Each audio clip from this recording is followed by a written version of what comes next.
জ্যোতিষশাস্ত্র মতে আজকের গ্রহদের অবস্থান। চন্দ্র অবস্থান করবে মীন রাশিতে উত্তর ভাদ্রপদ নক্ষত্রে। একই স্থান মীন রাশিতে বক্রী শনি অবস্থান করবে উত্তর ভাদ্রপদ নক্ষত্রে। চতুর্থ স্থান মিথুন রাশিতে বৃহস্পতি অবস্থান করবে পুনর্বসু নক্ষত্রে। ষষ্ঠ স্থান সিংহ রাশিতে শুক্র ও কেতু পূর্ব ফাল্গুনী নক্ষত্র অবস্থান করবে। সপ্তম স্থান কন্যা রাশিতে রবি অবস্থান করবে হস্তা নক্ষত্রে। অষ্টমে তুলা রাশিতে বুধ অবস্থান করবে চিত্রা নক্ষত্রে ও একই রাশিতে মঙ্গল স্বাতী নক্ষত্রে অবস্থান করবে। দ্বাদশ স্থানে রাহু অবস্থান করবে কুম্ভ রাশিতে পূর্ব ভাদ্রপদ নক্ষত্রে।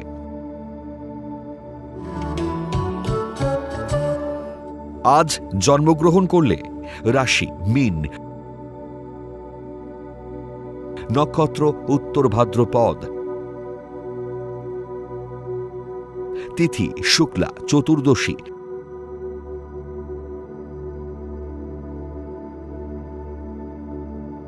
গণ নর।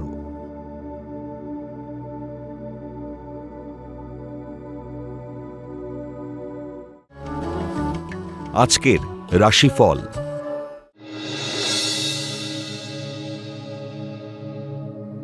মেষ রাশি, চাকরি প্রার্থীরা সামান্য ত্রুটির জন্য সুযোগ নষ্ট করবে। শত্রুতার জন্য বিয়ে ভেঙে যাওয়ার যোগ। বিলাসবহুল জীবনযাপনে অধিক ব্যয়ে ঋণ বাড়তে পারে। ব্যবসায় ভুল বিনিয়োগে অর্থ ক্ষতির যোগ।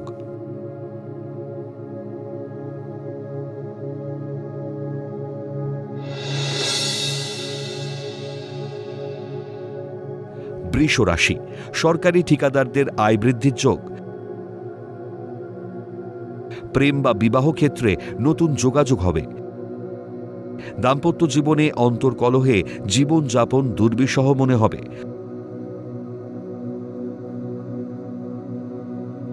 কর্ম ও ব্যবসার ক্ষেত্রে তার প্রভাব পড়তে পারে।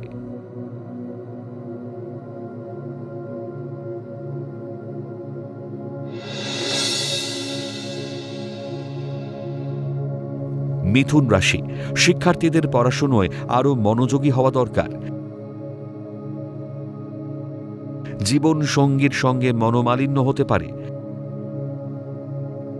সৃষ্টিশীল কাজে কর্মের স্বীকৃতি ও সম্মান বৃদ্ধির যোগ।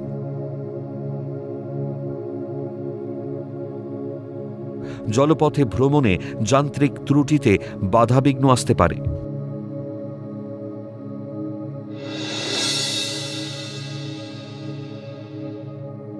কর্কট রাশি, ছলনাময়ী নারীর প্রলোভনে পা দিলে বিপদে পড়বেন। ভুল সিদ্ধান্তে উচ্চশিক্ষায় বাধার যোগ। কর্মে উন্নতির যোগ থাকলেও পরিকল্পনার অভাবে ভেস্তে যাবে। কম্পিউটারে উচ্চশিক্ষার সুযোগ গ্রহণ করা উচিত।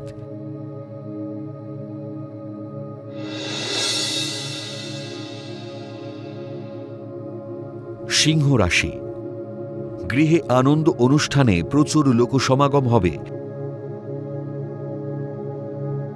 বিয়ের ব্যাপারে যথেষ্ট সতর্ক হওয়া প্রয়োজন। কর্মস্থলে প্রেমের প্রস্তাব পাওয়ায় মানসিক উৎফুল্লতা প্রকাশ পাবে। বিলাসবহুল গাড়ি ক্রয়ের আর্থিক সংস্থান হবে।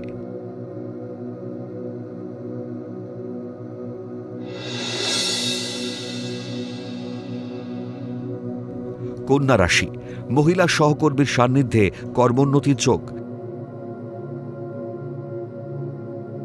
ম্যানেজমেন্ট পড়ুয়াদের কর্মে সফলতা আসবে। শিল্পী, কলাকুশলী ও সৃজনশীল ব্যক্তিদের ভাগ্যোন্নতির যোগ। কৃতকর্মের জন্য রাষ্ট্রীয় সম্মান প্রাপ্তি হতে পারে।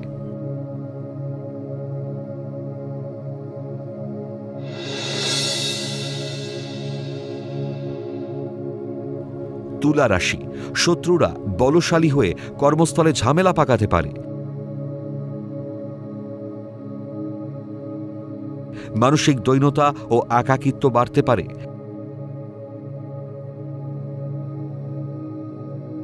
দীর্ঘদিনের প্রচেষ্টায় হস্তশিল্পী ও কারিগরদের নতুন কর্মের যোগাযোগ আসবে।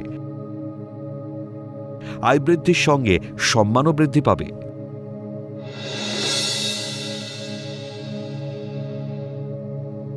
বৃশ্চিক রাশি, প্রসাধনী ও বিলাসবহুল দ্রব্যের ব্যবসায় উন্নতির যোগ। পারিবারিক দাম্পত্য কলহ মিটিয়ে নিন। ব্যবসায় অধিক বিনিয়োগ ভবিষ্যতের ভিত গড়বে।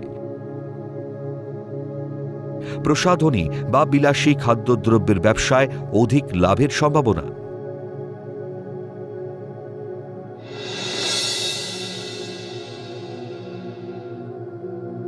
ধনু রাশি, উচ্চশিক্ষার সুযোগ থাকলেও কর্তৃপক্ষ অসহযোগিতা করবে।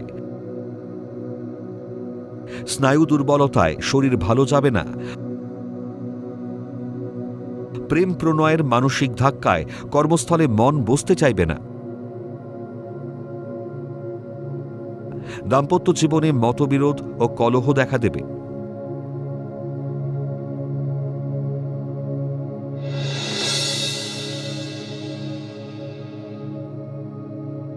মকর রাশি, মাতৃস্থানীয় ব্যক্তির পরামর্শে উচ্চ শিক্ষার সুযোগ মিলবে। প্রিয় মানুষের সান্নিধ্য লাভে খুশি হবেন। পরিকল্পনা ত্রুটিতে বা সঙ্গদোষে সন্তান ভুল পথে চালিত হতে পারে। ব্যবসায় বিনিয়োগে অর্থ ক্ষতির সম্ভাবনা।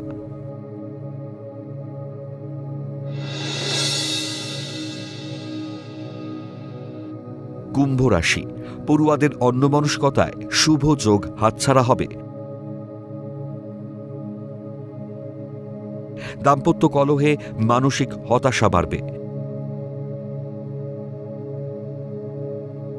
গাড়ি ও বাড়ি ক্রয়ের দীর্ঘদিনের প্রচেষ্টা বাস্তবায়িত হতে পারে।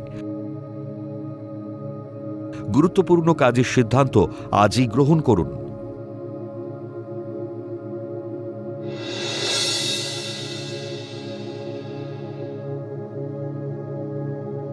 মীন রাশি, মাতুলালয় থেকে সম্পত্তি প্রাপ্তির যোগ।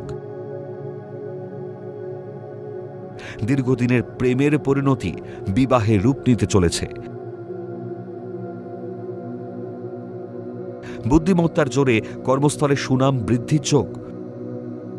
ঊর্ধ্বতন কর্তৃপক্ষের স্নেহভাজনে পদোন্নতি ও আয় বৃদ্ধির যোগ।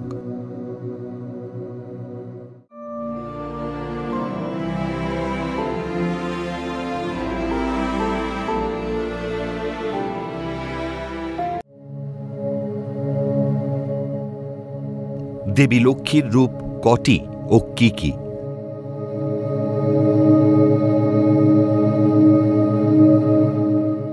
বৈদিক শাস্ত্র ও বিভিন্ন পুরাণ অনুসারে লক্ষ্মী দেবীর উদ্ভব ও পরিচিতি নিয়ে নানান রকম ব্যাখ্যা পাওয়া যায়। কিছু পুরাণ অনুযায়ী লক্ষ্মী দেবসেনা রূপে জন্ম নিয়ে কার্তিকের পত্নী হন। আবার কিছু পুরাণ মতে তিনি গণেশ পত্নী। নদীরূপিণী সরস্বতী আদিতে উর্বরতা ও শস্যদায়িনী দেবী। পরে লক্ষ্মী সরস্বতী একই রূপে গণ্য হওয়ার সময় থেকে শস্য ও সম্পদের দেবী হিসেবে লক্ষ্মীকে গণ্য করা আরম্ভ হয়। আবার শস্যের দেবী হিসেবে গণ্য হওয়ার কারণে লক্ষ্মীকে মা বসুমতী হিসেবেও গণ্য করা হয়। অর্থাৎ লক্ষ্য বস্তু প্রাপ্তির নামই হল লক্ষ্মী। হিন্দু ধর্মের শাস্ত্র অনুসারে বেশ কয়েকটি লক্ষ্মীর উল্লেখ পাওয়া যায়, যেমন আদিলক্ষ্মী বা মহালক্ষ্মী, লক্ষ্মীর আদিরূপ, এবং ঋষি ভৃগুর কন্যারূপে লক্ষ্মীর অবতার। তিনি সাগর কন্যা নামেও পরিচিতা। সমুদ্র মন্থনের সময় এই আদিলক্ষ্মী প্রকটিত হন এবং শ্রী বিষ্ণুকে স্বামী হিসেবে বরণ করে নেন। ধনলক্ষ্মী, লক্ষ্মীর অর্থ ও স্বর্ণদাত্রী রূপ, অর্থাৎ তিনি সাধককে সকল বৈষয়িক সুখ ও সমৃদ্ধি প্রদান করে। ধান্যলক্ষ্মী, কৃষি সম্পদদাত্রী লক্ষ্মী, যিনি কৃষকের গৃহে নবান্নে ধান্যলক্ষ্মী রূপে পূজিতা হন। গজলক্ষ্মী, গবাদি পশু ও হস্তিরূপ সম্পদদাত্রী লক্ষ্মী। এছাড়াও এই গবাদি পশু পালন থেকে যে আয় হয় তাও গজলক্ষ্মীর কৃপা বলে গণ্য করা হয়ে থাকে। হিন্দু পুরাণ অনুযায়ী গজলক্ষ্মী দেবরাজ ইন্দ্রকে সমুদ্রগর্ভ থেকে তার হারানো সম্পদ ফিরিয়ে দিয়েছিলেন।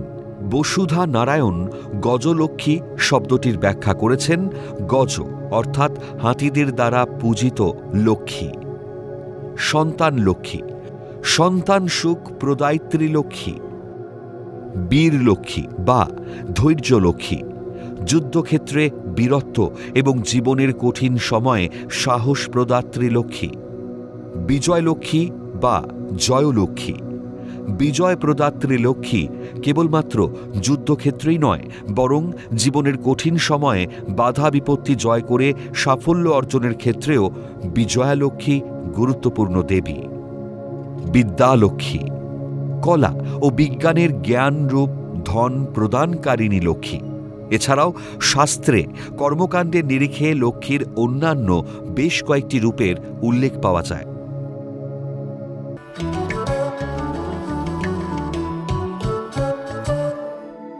প্রথম লটারি বিজেতা তনুশ্রী মুখার্জি।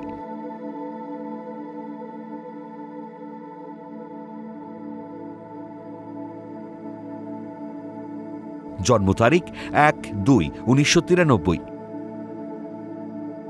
জন্ম সময় সকাল 11:30। জন্মস্থান গাজিয়াবাদ, উত্তরপ্রদেশ।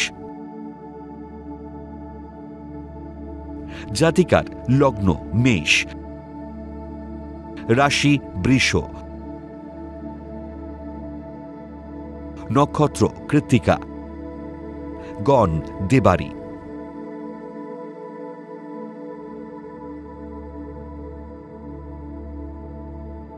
জাতিকার দ্বিতীয়াতে চন্দ্র কেতু যুক্ত হওয়ায় মানসিকভাবে বিচলিত থাকবেন। কারণে অকারণে একটুতেই রেগে যাবেন। একগুঁয়ে স্বভাবে পড়শি বা সহকর্মীর সঙ্গে ঝামেলায় জড়িয়ে পড়বেন। দশমে বুধাদিত্য যোগ ও স্বক্ষেত্রে শনি থাকায় ভালো চাকরি করার যোগ। বর্তমানে রাহুর দশা ও শুক্রের অন্তর্দশা চলায় প্রেম বা বিয়ের প্রস্তাব পাবেন। তবে জটক বিচার না করে বিয়ে করলে পরবর্তী জীবনে সমস্যা হবে।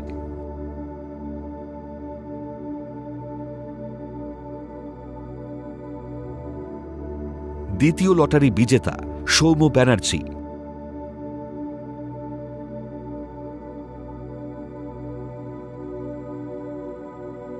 জন্ম তারিখ 10-5-1987।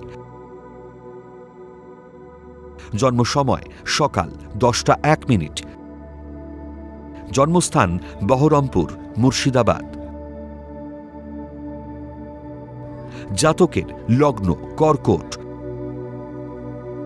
রাশি কন্যা, নক্ষত্র হস্তা, গণ দেব।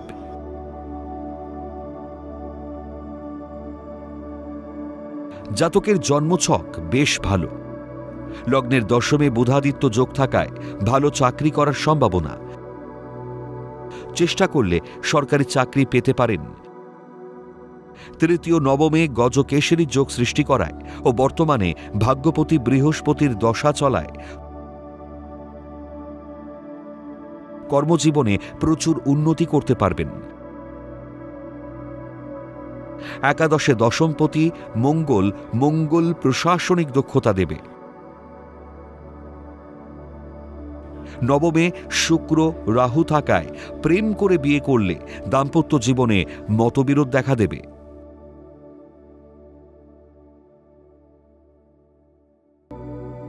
আপনারা যারা ভাগ্য জানতে চান তারা নাম, ইংরেজি জন্ম তারিখ, জন্মবার, জন্ম সময় ও জন্মস্থান পাঠিয়ে দিন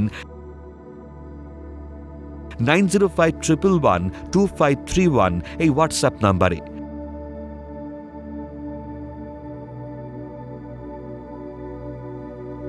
লটারি প্রাপ্ত বিজেতার ভাগ্য বিচার করে প্রচার করব পরবর্তী পর্বে।